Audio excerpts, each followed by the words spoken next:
Hi guys, it's Mrs. Cottless. So I've gotten a couple of emails from parents saying you're having a hard time with this keyword outline on your own.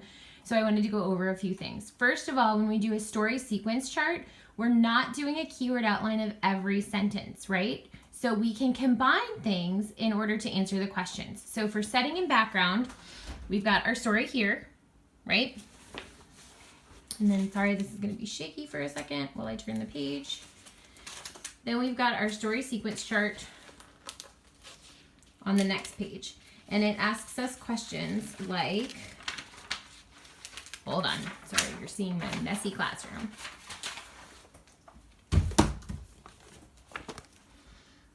What is the setting? Describe it. Who are the characters? Tell about them. So I've combined things. It's London, it's Christmas, it's cold. People are going to church. Sir Ector, old, respected. Sir Kay, young, handsome. Arthur, 18, squire. Okay, that is down from all the sentences. So I didn't do one line per sentence, I just answered the questions. Then we've got the plot or the problem. The king is dead. There's no heir.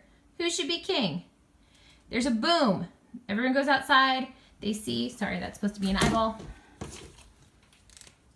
Let's see if I can draw with my left hand. Answer is no.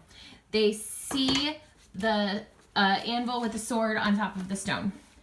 It says, whoever pulls the sword becomes the king. No knight can pull it out. They call others. That's my old school telephone. They decide January 1st there will be a trial of all the knights. Okay, so here is this. Okay, and we're going to now look through at how we would do the rest of this, okay? So I'm going to read. It was decided that on New Year's Day, all the knights of England would come to London for a great tournament. After the tournament, they would attempt to move the sword from the stone. So on New Year's Day, Sir Ector, Sir Kay, and Arthur headed for London. They checked into the inn and headed for the tournament.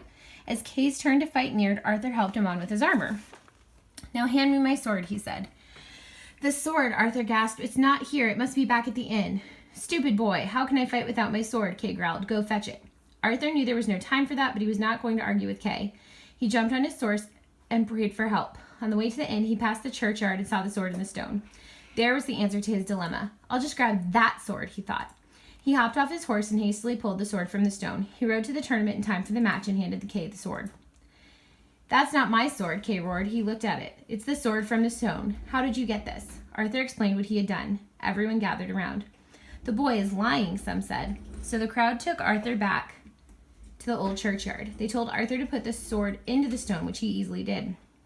Night after night tried to pull it, but it would not budge. Now, boy, you try, said Kay. So Arthur reached for the sword and effortlessly pulled it from the stone. After that, they all bowed down to him. Hail to King Arthur, they said, and happiness was restored to the land now that it had its rightful king. So, now I'm going to go in.